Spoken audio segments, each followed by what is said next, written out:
Power off.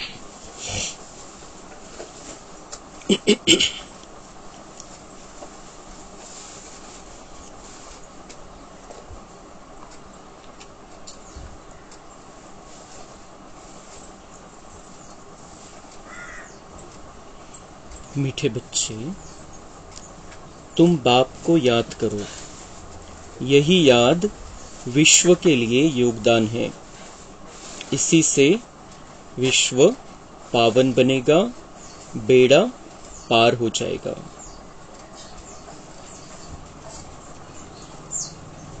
प्रश्न है, किन बच्चों की संभाल अंत समय में स्वयं बाप दादा करते हैं? उत्तर, जो बच्चे बहुत समय से कांटों को फूल बनाने की सेवा में तत्पर रहते हैं, बाप के पूरे पूरे मददगार हैं, ऐसे बच्चों की अंत समय में बाप स्वयं संभाल करते हैं। बाबा कहते, मैं अपने मददगार बच्चों को वंडरफुल सीन सीनरिया दिखलाकर खूब बहलाऊंगा। वह अंत में बहुत सुख देखेंगे, साक्षात्कार करते रहेंगे। जिन्हें एक बाप दूसरा न कोई, यह पाठ पक्का है, ऐसे बच्चों को ही बाप की मदद मिलती है। गीत प्रीतम आन मिलो। ओम शांति।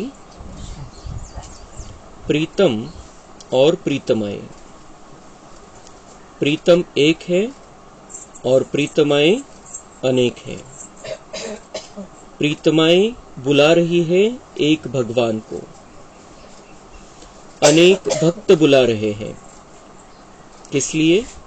सुख के लिए। प्रीतम और प्रीतमाएं। प्रीतम एक शिव बाबा और प्रीतमाएं हम सब आत्माएं। हम अनेक हैं, वो एक है और हम उसको बुला रहे हैं, बुला रहे थे भक्ति मार्ग में। किस लिए बुलाते थे? सुख के लिए, क्योंकि हम दुख में थे। कन्या बुलाती है, प्रीतम आन मिलो। लौकिक दुनियेमध्ये बाबा म्हणताय कन्या बुलाती है, प्रीतम आन मिलो। किस लिए? सुख के लिए। सगाई होती है सुख के लिए। इथं ज्या परिवारामध्ये कन्या वाढते तिला काय सांगितलं जातं? तू मुलीची जाते, तू चांगले राहायचे, व्यवस्थित राहायचे, तुझ्या घरी गेल्यावर काय करायचं ते कर। और इसलिए कन्या फिर बुलाती है कि मुझे अब सुख में रहना है, मेरे घर में रहना है, मेरा घर, मेरा संसार, मेरा परिवार। लेकिन बाबा कह रहे हैं कि परंतु अब बच्चे जान गए हैं, जबकि रावण राज्य है तो प्रीतम से कोई सुख मिल नहीं सकता। जो देहधारी प्रीतम है, साजन है देहधारी, उससे कोई सुख मिल नहीं सकता, क्योंकि सब तमो प्रधान आत्माएं हैं। सबका अपना हिसाब किताब है, हिसाब किताब का पार्ट है सबके साथ। इसलिए बाबा म्हणता है इस दुनिया में वो जो सच्चा सुख है वो नहीं मिल सकता है। रावण राज्य में सुख हो न सके, ये रावण राज्य है, यहाँ पर वो सच्चा सुख जो सतयुगी संसार में है वो नहीं मिल सकता है। प्रीतमाएं सब शोक वाटिका में है तब तो बुलाती है, अशोक वाटिका में तो कोई बुलाते नहीं। यहाँ सब शोक वाटिका में, सब दुख में है, इसलिए उसको बुलाते हैं द्वापर से। लेकिन अशोक वाटिका सतयुग और त्रेता युग, जहां पर कोई शोक नहीं है, तो भगवान को कोई बुलाता नहीं, याद भी नहीं आती उसकी। कोई दुख व शोक नहीं तो बुलाएंगे क्यों? दुख में ही प्रीतम को याद करते हैं, फिर प्रीतम मिल जाता है तो आधा कल्प प्रीतमाएं याद करने से छूट जाती है। हम आत्माओं को प्यारा परमात्मा मिल जाता है, हमें वो इतना संपूर्ण संपन्न बना देता है, ऐसे सुख की सुंदर दुनिया में लेकर जाता है कि हम उसको याद करने से छूट जाते, उसको भूल जाते, उसकी याद आती भी नहीं है, क्योंकि हम बहुत सुख में हैं।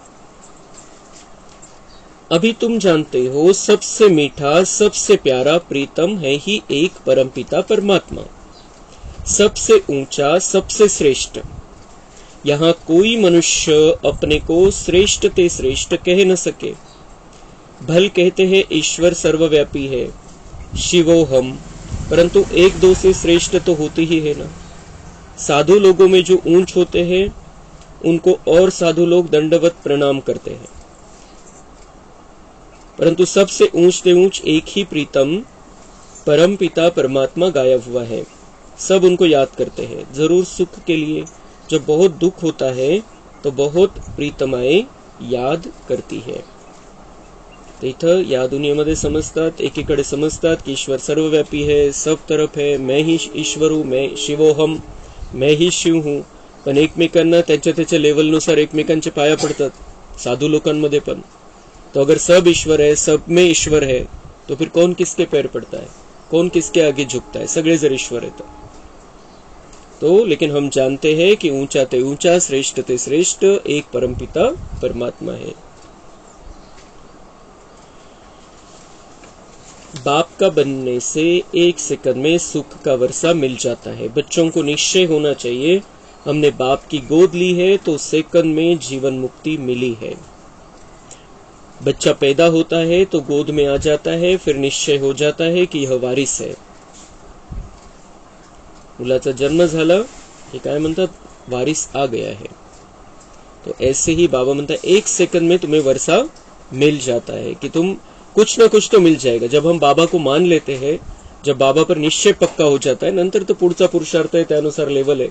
पण जेव्हा आपण बाबांना ओळखतो, बाबांना आपलं मानतो, बाबांचा बच्चा बनून जातो खऱ्या अर्थाने, तो बाबा म्हणतात जैसे की वर्षे का हकदार हो गया, कुछ ना कुछ मिल जाएगा, जर मनापासून स्वीकारलं असेल तर।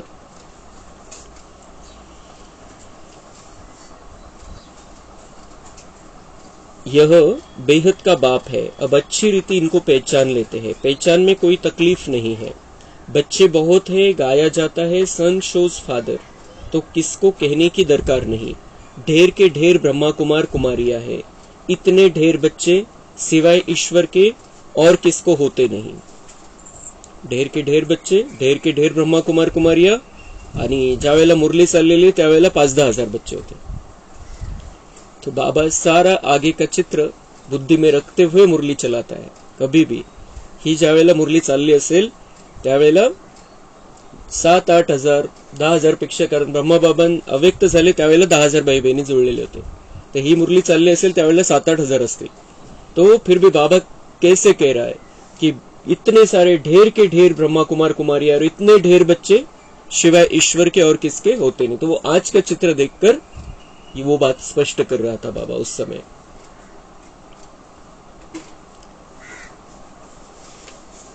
तुम जानते हो हम शिव बाबा के बच्चे हो।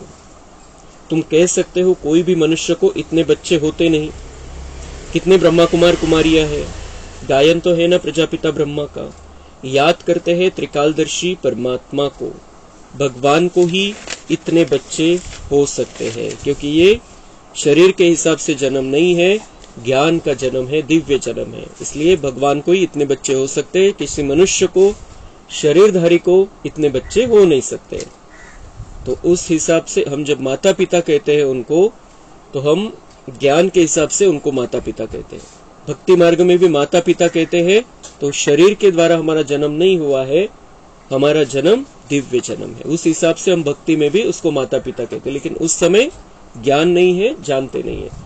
और अभी बाबा मतलब पूरी पहचान मिली है, और पहचानना बहुत सहज है। जेव्हा हे ज्ञान प्राप्त होतं तेव्हा आपल्याला एकदम क्लियर होतं कि शिव बाबा के सिवाय बड़ा तो कोई भी नहीं हो सकता है। शिव को ही सब मानते हैं किसी न किसी रूप में।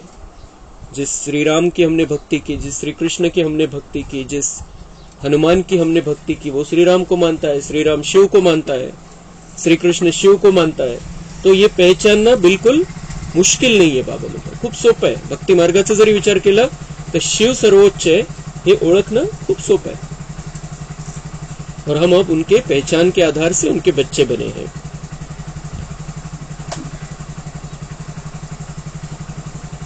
तुम जानते हो हमारा ऊंचे ते ऊंचा प्रीतम वह है जिससे हम प्रीतमाओं को स्वर्ग के सुख घनेरे मिलते हैं। हमारा ये जो प्रीतम है, ये प्रीतम हमें स्वर्ग के घनेरे सुख देता है।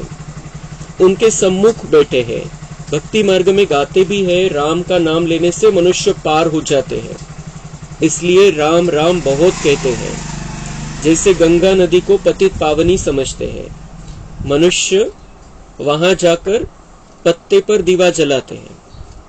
जैसे श्री कृष्ण को पत्ते पर सागर में अंगूठा चूसता हुआ दिखाते हैं, यह फिर दीवा जगाकर पत्ते पर रखते हैं। गंगा नदी पर जाकर बाबा म्हणता है कि गंगा को पतित पावनी समझते हैं, और जैसे उन्होंने दिखाया है भक्ति मार्ग में कि पीपल के पत्ते पर श्री कृष्ण अंगूठा चूसता हुआ आया। तो ये क्या करते हैं भक्ति मार्ग में, उसमें भी ते पण एक प्रतीक की श्री कृष्णाचा जन्म केव्हा होतो, जेव्हा ही या दुनियेचा भारताचा नकाशा पिंपळाच्या पानासारखा राहील आणि आजूबाजूला पाणी असेल, तर त्याची यादगार त्यांनी काय बनवली कि सागर में पीपल के पत्ते पर श्री कृष्ण अंगूठा चूसता हुआ आया। तर त्या प्रतीकाचं ही प्रतीक बाबा म्हणते वो क्या करते, ये दिखाया भक्ती मार्ग में, आणि त्याचं पुढचं अजून त्यांनी प्रतीक बनवलं की मग त्या पत्त्यावरती ते काय करतात, त्या आठवणीमध्ये दिवा लावतात, दिवा लावून सोडतात गंगेमध्ये, कुठं असेल ती प्रथा तिकडे। या फिर दीवा जगाकर पत्ते पर रखते हैं। आत्मा भी दीपक है। मनुष्यों को तो पूरा ज्ञान नहीं है, उन्हों के लिए तो जैसे एक रस्म हो गई है। दीवा जगाकर कहते हैं आत्मा पार हो जाती है। तो दीवा जगाते हैं, पत्ते पर रखकर छोड़ देते हैं गंगा में, और क्या समझते हैं, आत्मा पार हो जाती है। लेकिन ये बात क्या है कि जब शिव बाबा आता है, खिवैया आता है, वो हम आत्मा रूपी दीवे को जगाता है, जागृत करता है, और हम फिर पार हो जाते हैं। हम यहां से निकलकर सतयुग तक पहुंच जाते हैं, परमधाम वाया सतयुग पहुंच जाते हैं।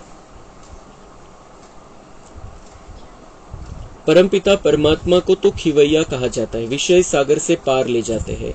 उन्होंने अक्षर सुनकर एक रसम बना दी है।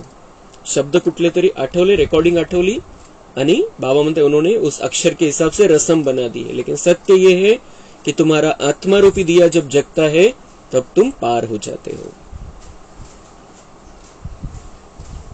बाप आत्मा का दिवा जगाते हैं। यह सब निशानियां हैं भक्ती मार्गामध्ये, या सगळ्या निशाने आलेल्या आहेत। जे बाबांनी मुरलीमध्ये ज्ञान दिलं होतं त्याच्यानुसार, आणि आपण जे काही केलं होतं त्याच्यानुसार भक्ती मार्गामध्ये सगळे परंपरा रसम रिवाज बनलेले।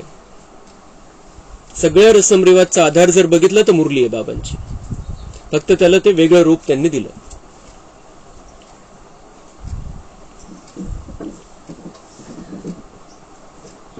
आत्मा को यह शरीर छोड़ जाना पड़ता है उस पार परमधाम में। तुम जानते हो आत्मा अज्ञान सागर से उस पार जा रही है। खिवैया तो बाप ही है। गंगा जी को खिवैया अक्षर नहीं दिया जा सकता। खिवैया अथवा साजन तो साथ साथ चाहिए। कितनों को साथ में उस पार ले जाते हैं, भिन्न भिन्न नाम रख दिए हैं, बाकी बोट में या स्टीमर में बिठाए कोई ले नहीं जाते हैं। तुम बच्चे जानते हो कैसे याद की यात्रा में रहते हैं। तर बाबा म्हणतात ऐसा नहीं है कि मैं कोई बोट लेकर आऊंगा, कोणते नाव घेऊन येईल आणि त्याच्यामध्ये बसवून तुम्हाला इथून तिकडे घेऊन जाईल, ऐसे नहीं होता है। बाबा म्हणता है कि तुम जाग जाते हो, पुरुषार्थ करते हो, और फिर मेरे साथ में परमधाम में चलते हो, और वहां से सतयुग में आते हो। संसार रूपी समुद्रापासून हे जे हा जो विषय सागर झालेला आहे, विषाचा समुद्र झालेला आहे, हा याच्यामधून काढून बाबा आपल्याला परमधाम मध्ये घेऊन जातात, आणि सतयुगी जो क्षीरसागर आहे, सुंदर संसार आहे, तिथं आपल्याला पाठवतात। तुम बच्चे जानते हो कैसे याद की यात्रा में रहते हैं। इसमें कुछ मुख से राम राम कहने की दरकार नहीं, राम राम भी कहना नहीं है, शिव शिव भी कहने की जरूरत नहीं है। हमें याद की यात्रा में रहना, याद करना है। मनुष्य तो कहते हैं राम राम कहो, समझते हैं हम यह नाम दान करते हैं। राम राम कहना, इसको क्या समझते हैं, कोणत्या कोणत्या सत्संगामध्ये त्या आहे पद्धत, नाम दान करते हैं। तो बाबा म्हणता है कि ऐसा करने की कोई जरूरत नहीं। तुम्हारा मेरे साथ जन्म जन्म का संबंध है, तुम्हारा मेरे साथ हर प्रकार का संबंध है। उस संबंध से, रिश्ते से, नाते से तुम मुझे याद करो। मेरा नाम लेने की, मेरा नाम जपने की जरूरत नहीं है, दिल से मुझे याद करो।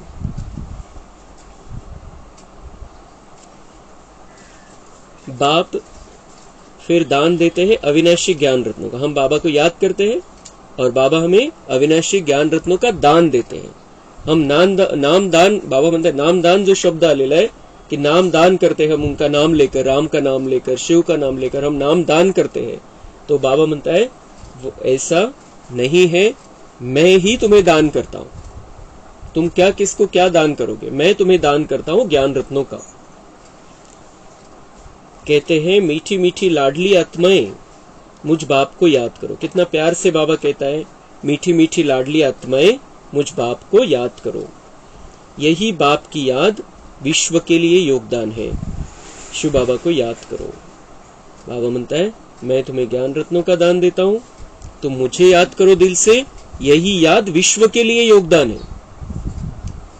याद से फायदे तो सबसे ज्यादा हमारे ही है कि हम खुश रह सकते। बाबा को याद करने से खुशी मिलती है, बाबा को याद करने से हम स्थिर रहते हैं, बाबा को याद करने से हम शांत रहते हैं, बाबा को याद करने से हम व्यर्थ से मुक्त रहते हैं, बाबा को याद करने से हमारे अंदर शक्ति आती है, बाबा को याद करने से हमारे पाप कर्म भस्म होते हैं, बाबा को याद करने से हम पाप कर्मों से बच जाते हैं, नए पाप नहीं होते हैं।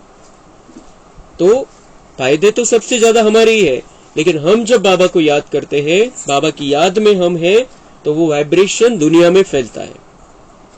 एक तो हमारे शरीर को भी मिलता है, शरीर की नस नस को, शरीर की पेशी पेशी को वो वाइब्रेशन मिलते हैं, हमारे आसपास वो वाइब्रेशन फैलते हैं। अगर हम सच्ची याद में बैठे हैं बाबा के तो हमारे आसपास फैलते हैं, और दूर दूर तक जितना हमारी याद शक्तिशाली होगी, हमारी याद के वाइब्रेशन दूर दूर तक जाएंगे।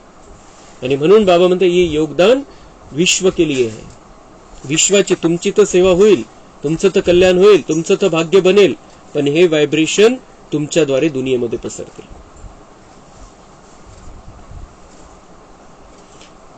मनुष्य कहते हैं मरा तो स्वर्गवासी हुआ, और तुम जानते हो हम स्वर्गवासी बनने के लिए पुरुषार्थ करते हैं। कोणाचे मृत्यू झाला तर काय म्हणतात, स्वर्गवासी झाले, वैकुंठवासी झाले, इथलं जीवन कसं का असत नाही। और बाबा कह रहे तुम जानते हो हम स्वर्गवासी बनने के लिए पुरुषार्थ करते हैं, हमें स्वर्गवासी बनना है। स्वर्गवासी बनने के लिए मतलब मरने के लिए पुरुषार्थ नहीं, मरना कैसे है इसका पुरुषार्थ, मरने के बाद साथ क्या लेकर जाना है इसका पुरुषार्थ, और स्वर्ग में रहना कैसे है इसके लिए तैयारी। तो इस हिसाब से हम स्वर्गवासी बनने के लिए पुरुषार्थ कर रहे हैं।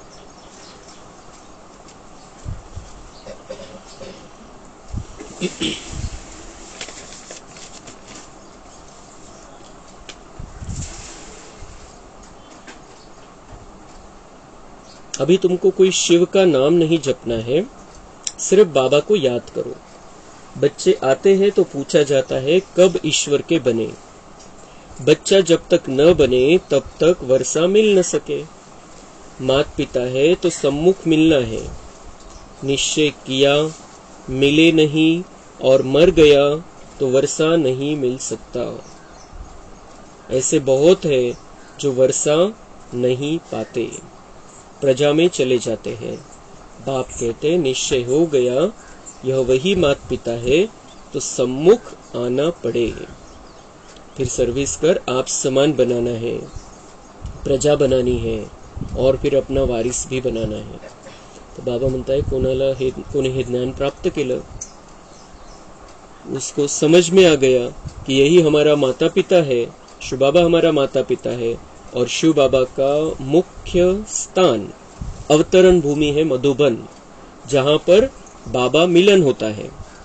और बाबा मिलन पहले ब्रह्मा के तन में हुआ, फिर गुलजार दादी के तन में हुआ, और अब बाबा मिलन वीडियो द्वारा होता है। लेकिन वीडियो द्वारा भी बाबा मिलन होता है, तब भी बाबा आता है वहां पर गुप्त रीति से। आणि म्हणून बाबा म्हणता है निश्चय हुआ मिले नहीं और मर गया तो वर्षा मिल नहीं सकता। ही खूप गोड वॉर्निंग आहे बाबांची। स्पष्ट भाषेमध्ये बाबा ही गोड वॉर्निंग देते। कोणी बाबाचा बच्चा बनला, निश्चय पण झाला कि यही मेरा बाबा है, लेकिन मिला नहीं वहां पर मधुबन में, एक बार भी मिलन नहीं हुआ, तो बाबा म्हणता है वर्षा मिल नहीं सकता। कौन सा वर्षा नहीं मिल सकता? राजा ही नहीं मिल सकती, प्रजा में चले जाएंगे। भले बाबाचा बच्चा बनून इधर आता है, प्रजा में जाना पड़ेगा। लेकिन जब बाबा मिलन होता है, बाबा वो वर्षे का हकदार हमें बना देता है। कारण ते व्हायब्रेशन, बाबांचे व्हायब्रेशन जे मधुबन मध्ये ते कुठंच नाहीये, ते जे आत्म्याला सशक्त बनवतील ते व्हायब्रेशन तसं कुठेही नहीं हो सकत। और इसलिए बाबा ये इशारों इशारों में ये बात कह रहा है कि बच्चा बना निश्चय हुआ लेकिन आकर मिला नहीं तो प्रजा में चला जाएगा। और फिर आने के बाद, मिलकर आने के बाद बाबा म्हणता है सेवा करनी है। अभी समय बहुत थोड़ा है, बाप के बनो तब बाबा मदद दे। वारिस ही नहीं बनते तो वर्षा देने वाले की मदद कैसे मिले? बाप के बनो तब बाबा मदद दे। वारिस ही नहीं बनते तो बाबा म्हणता है मदत कैसे मिलेगी? इतकं संपूर्ण रीतीने खूप चांगल्या प्रकारचा संबंध, खूप चांगल्या प्रकारचं कनेक्शन बाबा म्हणतात जर नाहीये तर मी पण कशी मदत करू? कनेक्शन मधूनच मला मदत देता येते।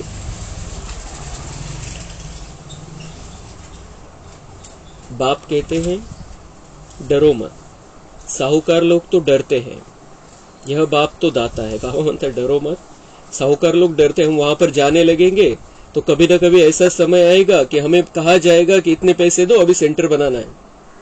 तो बाबा कहते डरो मत, साहूकार लोग डरते हैं, जिनके पास पैसे नहीं वो नहीं डरते, लेकिन जिनके पास पैसे है वो डरते हैं कि हम जाएंगे तो कभी ना कभी वो समय आएगा जब हमें यहाँ पर पैसे देना पड़ेंगे कि ये करना है वो करना है। लेकिन बाबा म्हणता है डरो मत, यह बाप तो दाता है। और बाबा को तो कुछ नहीं चाहिए, और बाबा ने बाबा के बच्चों को भी कहा है मांगने से मरना भला। तो कोई मांगने वाला नहीं है, जिनको अपना सफल करना है वो देते हैं। तो बाबा म्हणते यहाँ पर किसी कारण से डरने की बात नहीं है। भक्ति मार्ग में भी तुम मेरे अर्थ गरीबों को देते थे, उस अनुसार जन्म मिलता था। बाबा म्हणते भक्ती मार्गामध्ये काही दान केलेलं आहे तुम्ही तर त्याचं तुम्हाला फळ भेटत आलेलं आहे, त्याच्यानुसार जन्म प्राप्त होत होता। अब डायरेक्ट कहता हूं हमारा बनो तो तुमको राज्य भाग्य दूंगा। अभी हम बाबा का बन जाए, हमारा सब कुछ बाबा का हम समझने लग जाए तो बाबा मतलब तुमको मैं राज्य भाग्य दूंगा।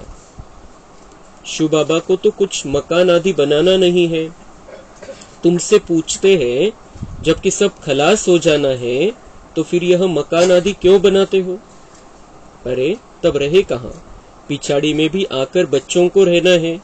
तुम पिछाड़ी में बहुत सीन सीनरिया देखेंगे। बाबा म्हणता है कि ये पूछते हैं सब खत्म होना है, विनाश होने वाला है, तो मकान क्यों बनाते हो फिर?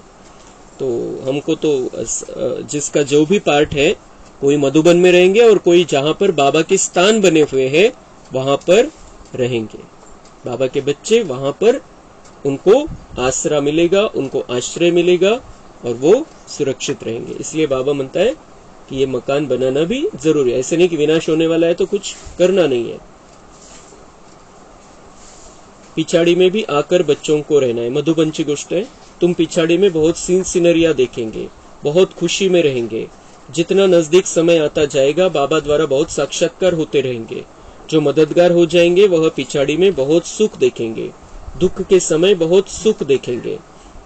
वह वंडरफुल सुख है। पाकिस्तान में भी तुम मौज में बैठे थे। वैकुंठ में कैसे स्वयंवर होते हैं, लक्ष्मी नारायण का कैसे राज्य चलता है, सब बाबा साक्षात्कार कराते थे। तुम बहुत देखेंगे। अगर शिव बाबा की मत पर कांटों को फूल बनाने में मदद करते रहेंगे तो कहा जाता है हिम्मत मर्दा मदद खुदा। तो बाबा म्हणता है तुम बहुत सीन सीनरिया देखेंगे। यहाँ पर बाहर हाहाकार रहेगा, परेशानी रहेगी, दुख रहेगी, तकलीफ रहेगी, खून की नदियां बहेंगी, लेकिन तुमको मैं सुरक्षित रखूंगा। और इसके लिए ये मकान बनाए जाते हैं जो मधुबन में है या सेंटर बनाए जाते हैं। अभी भी इतकं क्लिअर आहे, इतकं स्पष्ट आहे की 2036 मध्ये श्रीकृष्णाचा 37-36 मध्ये श्रीकृष्णाचा जन्म होऊन जाईल आणि इथलं काही राहणार नाहीये। इथलं सगळं विनाश होऊन जाईल। 2030 पर्यंत विनाश होऊन जाईल। नंतर साफसफाई करता वेळ आहे तो, लेकिन फिर भी मकान तो बनाना चालू है, नवीन नवीन सेंटर तो बनवायचं काम चालूच है। तो बाबा म्हणता ये अंत समय में काम में आएंगे। जो मेरे मददगार बच्चे हैं, जो सहयोग करने वाले बच्चे हैं, वो वहां पर आकर रहेंगे और मैं उनको बहलाऊंगा। जसं पाकिस्तान मध्ये हे सगळे भाई बहिणी होते, आपले दादिया होत्या सगळ्या, तर बाहेर काय चाललेलं त्याची कल्पनाच नव्हती। इतकं बाहेर रक्ताच्या नद्या वाहत होत्या जसं। लेकिन बाबा ने उनको बहुत सुरक्षित रखा आणि त्यांना ते सीन सिनरियो दाखवत राहिला। बाबा साक्षात्कार करवत राहिला नव्या दुनियेचे। त्यामुळे त्यांच्यावरती ते काय चाललेलं आहे बाहेर त्या दुःखाचा कुठलाही प्रभाव नहीं पडला।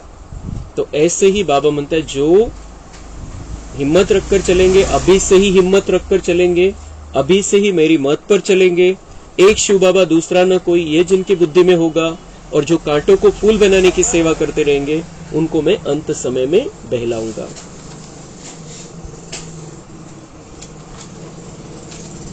इस ईश्वरीय गोद से हम शांति धाम सुख धाम जाते हैं, आसुरी गोद से दुख धाम जाते हैं। यह मंत्र याद कर लो। बांधेली गोपिकाएं पुकारती है तो उन्हों के लिए कोई ना कोई प्रयत्न करना पड़ता है। बाबा म्हणते कोई बांधेली आहे ज्यांना येऊ दिलं जात नाही, तो बाबा म्हणते उनके लिए कुछ ना कुछ प्रयत्न। बाबा आपल्या पद्धतीने, बच्चे आपल्या पद्धतीने प्रयत्न करतात कि वो भी जाए और बाबा मिलन कर ले। रावण ने बहुत दुख दिया है, जितना दुख दिया है उतना ही वर्ष वर्ष उनको जलाते रहते हैं। शिव बाबा ने सुख दिया है तो उनका मंदिर बड़ा आलीशान है। बाबा म्हणता है रावण ने बहुत दुख दिया है। रावण हा 5 विकारांचं प्रतीक है, उसने दुख दिया है, 5 विकारों ने दुख दिया है। तो बाबा म्हणते हैं वर्ष वर्ष उनको जलाते रहते हैं। और शिव बाबा ने सुख दिया है तो उनका कितना बड़ा मंदिर आलीशान बनाया हुआ है, बहुत सारे मंदिर बनाए हुए। पहला सोमनाथ का मंदिर और फिर बड़े बड़े मंदिर बनाए हैं शिव बाबा के, उतना महत्व है उसका। रावण दुख देने वाले का मंदिर हो ही नहीं सकता, उसको तो खत्म कर देते हैं। जो कुछ देखने में ही नहीं आता, शिव बाबा का मंदिर तो देखने में आता है। कितनी पूजा होती है, वास्तव में एवर पूज्य है ही एक शिव बाबा, दूसरा न कोई। तुम फिर पूज्य से पुजारी बनते हो।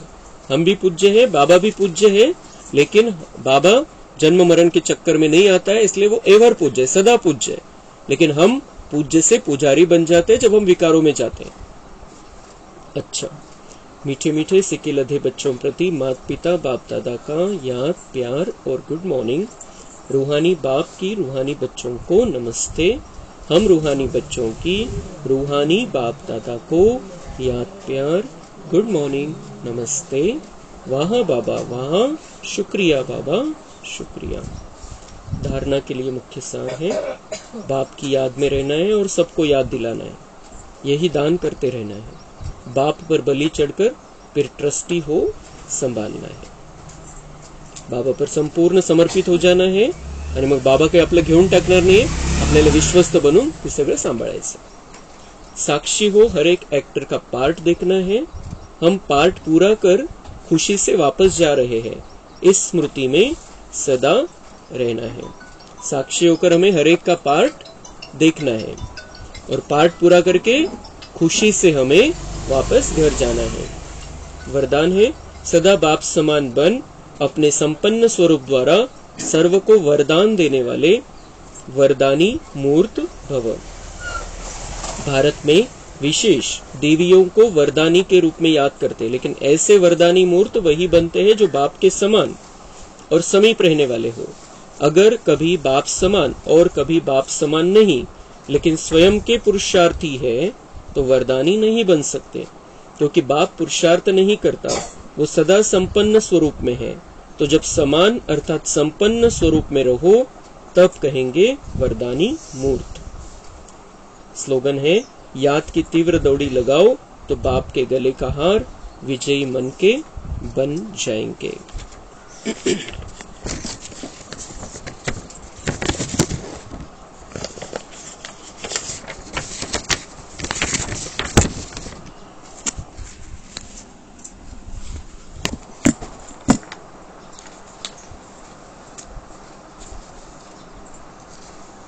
अव्यक्त मुरली आहे 4 मार्च 1969।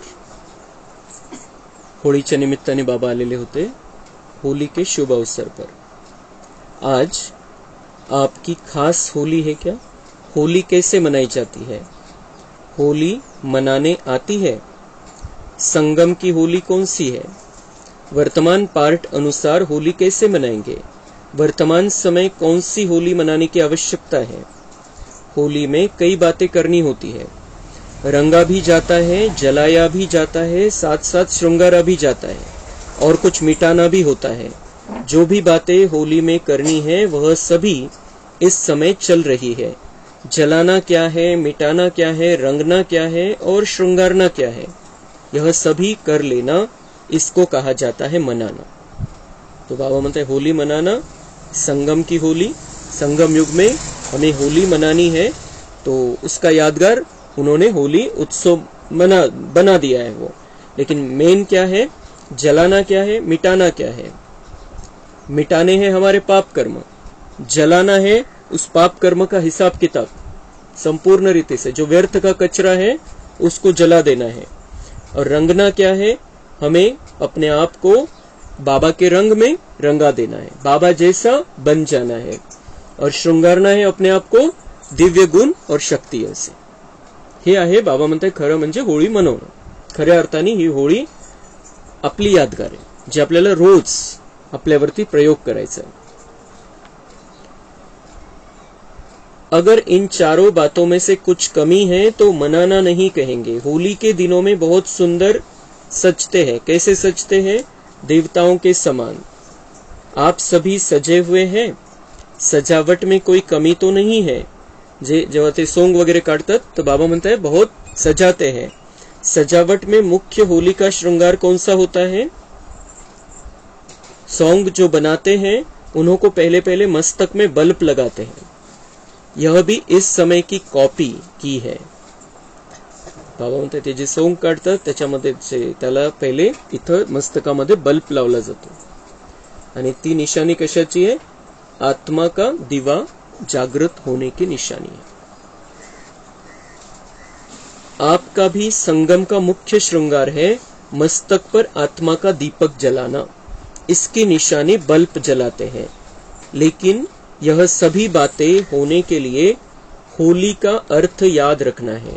बाबा म्हणतात या चार गोष्टी करायच्या आहे, त्याच्यासाठी होळीचा अर्थ लक्षात ठेवा। होली हा जो हिंदी शब्द है, होली जो कुछ हुआ वह हो गया, हो लिया। जो कुछ हुआ वह हो गया, हो लिया। होली म्हणजे होली, हो लिया, झालं झालं। ड्रामा, ड्राम्याचा फुल स्टॉप। जो सीन हुई होली अर्थात बीत चुकी। वर्तमान समय जो पॉइंट ध्यान में रखनी है वह है यह होली की अर्थात ड्रामा के ढाल की। ड्रामा की ढाल, कोई भी परिस्थिति, कोई भी संकट, कोई भी विघ्न आ जाता है, ड्रामा की ढाल आगे कर देनी। ड्रामा में ऐसा है। तो हम जो बाबा ने कहा है हमें व्यर्थ से मुक्त होने का, व्यर्थ से हम मुक्त हो जाएंगे। व्यर्थ से मुक्त हो जाएंगे तो बाबा को याद करके हम शक्ति ले सकेंगे, और बाबा से शक्ति मिलेगी तो हम अपना जो ऊंचे लेवल का पुरुषार्थ है वो कर पाएंगे। तो इसलिए ये ड्रामा की ढाल बाबा म्हणते सबसे पहले आगे कर दो। कोई भी परिस्थिति, विघ्न, संकट आ जाए, बीमारी आ जाए, तकलीफ आ जाए, निंदा अपमान कुछ हो, सबसे पहले ड्रामा की ढाल आगे कर दो। जब ऐसे मजबूत होंगे तब यह रंग भी पक्का लग सकेगा। ड्रामा की ढाल आगे कर दो। बाबा म्हणते ये मजबूती है, ये बहुत सशक्त आत्मा की निशानी है कि वो स्वीकार कर लेता है जो सामने चल रहा है। और बाबा म्हणते जो स्वीकार कर लेता है उस पर ये रंग चढ़ जाएगा, बाबा का रंग लग जाएगा। अगर होली का अर्थ जीवन में नहीं लाएंगे तो रंग कच्चा हो जाता है। पक्का रंग रंगने के लिए हर वक्त सोचो होली, जो बीता हो ही गया। ऐसी होली मना रहे हो, वह कभी कभी ड्रामा की सीन देखकर कुछ मंथन चलता है। बाबा म्हणता है ड्रामा की सीन का मंथन, ड्रामा की सीन का मंथन नहीं करना है। ये क्यों हुआ, ये कैसे हुआ, ये ऐसा ही होता है, ये ऐसे ही करता है। बाबा म्हणता है ये ड्रामा की सीन का मंथन नहीं करना है। उस समय तो ज्ञान का मंथन करने की जरूरत होती है। ज्ञान का मंथन दूसरी बात है, लेकिन ड्रामा की सीन पर मंथन करना, क्यों, क्या, कैसे, यह किस चीज का मंथन है? दही को जब मंथन किया जाता है तब मक्खन निकलता है। अगर पानी का मंथन करेंगे तो क्या निकलेगा? बाबा म्हणते व्यर्थ चिंतन करणं, ड्राम्याच्या सीनवरती मंथन करणं म्हणजे जसं पाण्याला तुम्ही मंथन करताय, पाण्यामधून काय निघणार आहे? दही को मंथन करेंगे तो बाबा म्हणते मक्खन निकलेगा उसमें से, लोणी मिळेल आपल्याला, पण याच्यातून काय मिळणार? ये जैसे पानी का मंथन वेस्ट करणार आहे सगळं तुम्ही, कुछ भी नहीं। रिजल्ट में यही होगा, एक तो थकावट, दूसरा टाइम वेस्ट। काय होईल? बाबा म्हणते अगर सीन का मंथन करेंगे, कोई भी सीन सामने आती, इसने ये किया, उसने वो, इसने ये बोला, उसने वो किया, ये इसका मंथन क्यों बोला, क्यों, क्या, कैसे, इसमें जाएंगे तो बाबा म्हणता है 2 ही बातें होगी, रिजल्ट सिर्फ 2 है, उसके फायदा कुछ भी नहीं है। एक तो थकावट, शरीर थक जाएगा, आत्मा थक जाएगी, मन थक जाएगा, बुद्धि थक जाएगी, और दूसरा टाइम वेस्ट। इसलिए वह हुआ पानी का मंथन। ऐसा मंथन करने के बजाय ज्ञान का मंथन करना है। अपने अव्यक्ति आकर्षण से घायल करना, यह है घेराव डालना। तो अभी अव्यक्त स्थिति में बाबा म्हणते हैं अव्यक्त स्थिति में रहो, सेवा करनी है, अव्यक्त स्थिति में रहो, आत्मिक स्थिति में रहो, स्वयं को आत्मा समझकर चलो। तो बाबा म्हणता है आत्माओं को ये समझ में आ जाएगा कि हमारे लिए भी ये ज्ञान जरूरी है, हमें भी बाबा से जुड़ना क्यों जरूरी है। आपण अव्यक्त स्थितीमध्ये राहायचंय। अभी सेवा का समय भी ज्यादा नहीं मिलेगा। त्यावेळची मुरली चालवलेली पण आजच्यासाठी आहे कि बाबा म्हणते हैं अभी सेवा का समय भी ज्यादा नहीं मिलेगा। समस्या ऐसी खड़ी हो जाएंगी जो आपके सेवा में भी बाधा पड़ने की संभावना होगी। इसलिए जो समय मिल रहा है उसमें जिसको जितनी सेवा करनी है वह अधिक से अधिक कर ले। आणि ही सेवा बाबा म्हणताय नंतर होणार नाहीये, नंतर खूप परेशानी राहील, दुःख राहील, तकलीफ राहील, त्यावेळेला सेवा नहीं करू शकणार जर आता तुम्ही स्थिति नहीं बनवली अपनी तर। और स्थिति बनाने के लिए बाबा को याद करना है, बाबा की याद से शक्ति लेनी है। शक्ति लेंगे, बाबा की याद में रहेंगे तो व्यर्थ नहीं जाएगा कुछ भी। और जब हम सेवा करते हैं तो अनेकों की दुआएं प्राप्त होती है, हमें दुआएं देते हैं सब, और ये जो दुआएं हैं ये हमें अंत समय में काम में आने वाली है। इसलिए बाबा मतलब जितना हो सके सेवा करो, तन मन धन समय श्वास संकल्प से, नहीं तो सेवा का समय भी होली हो जाएगा। बाबा म्हणता है वो होली करना है, कुछ हो गया उसको होली करना है, अभी सेवा नहीं की तो वो भी होली हो जाएगा, तो ही वेळ पुन्हा येणार नाहीये, यानी बीत जाएगा। म्हणजे शब्दांशी खेळ करणं बाबांकडून शिकावं कोणी पण। शब्दों बातों बातों में इतनी बड़ी बातें, इतने बड़ी ज्ञान की बातें वो सुना देता है। इसलिए अब अपने को आप ही ज्यादा में ज्यादा सेवा के बंधन में बांधना चाहिए। अगर बंधन में बांधना ही अपने आप को तो बाबा बोलते हैं सेवा के बंधन में बांध लो। इस एक बंधन से ही अनेक बंधन मिट जाते हैं। अपने को खुद ईश्वरीय सेवा में लगाना चाहिए, औरों के कहने से नहीं। औरों के कहने से क्या होगा? बाबा म्हणते स्वतः पुढे या, स्वतः सेवा स्टार्ट करा, स्वतः सेवा करा, जी जिथं सेवा वाटती त्या प्रकारची सेवा करा, किसी के कहने पर नहीं।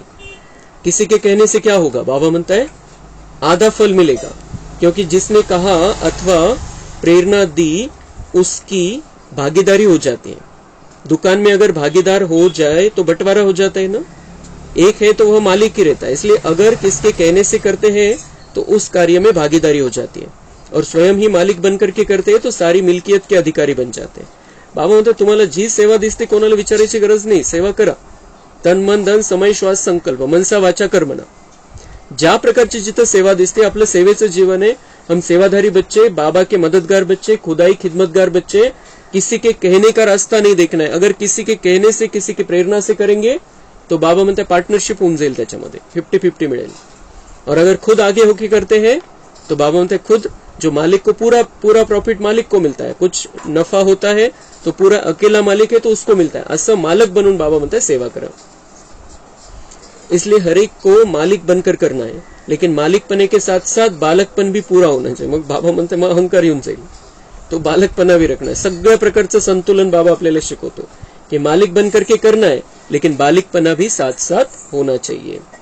कहां कहां मालिक बनकर खड़े हो जाते हैं, कहां फिर बालक होकर छोड़ देते हैं।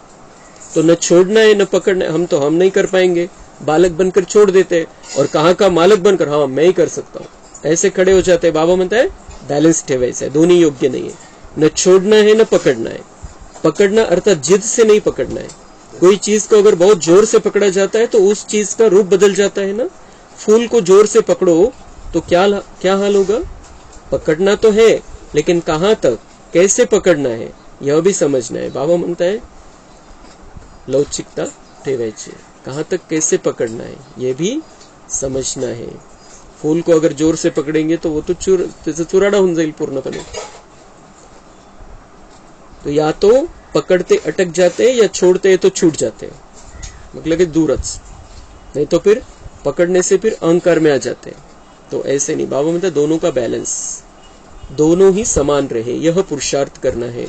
जो मालिक और बालक दोनों रीति से चलने वाला होगा, उसकी मुख्य परख यह होगी, एक तो निर्माणता होगी, उसके साथ निरहंकारी, निर्माण और साथ साथ प्रेम स्वरूप। तो बालक सो मालिक, हमें मालिक बनकर आगे आना है, हमारी राय देनी है मालिक बनकर, लेकिन अगर नहीं स्वीकारी जाती है तो बालक बन जाना है, नाही तर नाही। मालक बनून राय द्यायचे, आपल्याला सेवा दिसते ती करायची, आणि त्याच्यामध्ये कोणी जर त्याच्यामध्ये काहीतरी प्रॉब्लेम असेल, अडथळा असेल आणि कोणी नाही म्हटलं, तो बाबा म्हणते बालक बनकर स्वीकार लो उसको। और इसकी निशानी, बाबा म्हणते इसकी जो निशानी है, मालिक और बालिक की निशानी है, निर्माणता होगी, की त्याला सेवा करायची चांगल्या प्रकारे आणि नाव मान शानच्या अपेक्षेशिवाय, ही निर्माणता राहील त्याच्यामध्ये, निरहंकारी रहेगा, किसी प्रकार का अहंकार नहीं रहेगा, और साथ साथ प्रेम स्वरूप स्थिति, सबसे महत्वपूर्ण स्थिति है प्रेम स्वरूप स्थिति। कभी भी हमारे चेहरे पर वो अहंकार, वो दुख, वो निराशा, वो जो द्वेष है किसी के प्रति, वो नहीं दिखाई देना चाहिए, सदा प्रेम स्वरूप स्थिति में रहना है। यह चारों ही बातें उनके हर चलन से देखने में आएंगी। अगर चारों में से कोई भी कम है तो कुछ स्टेज की कमी है।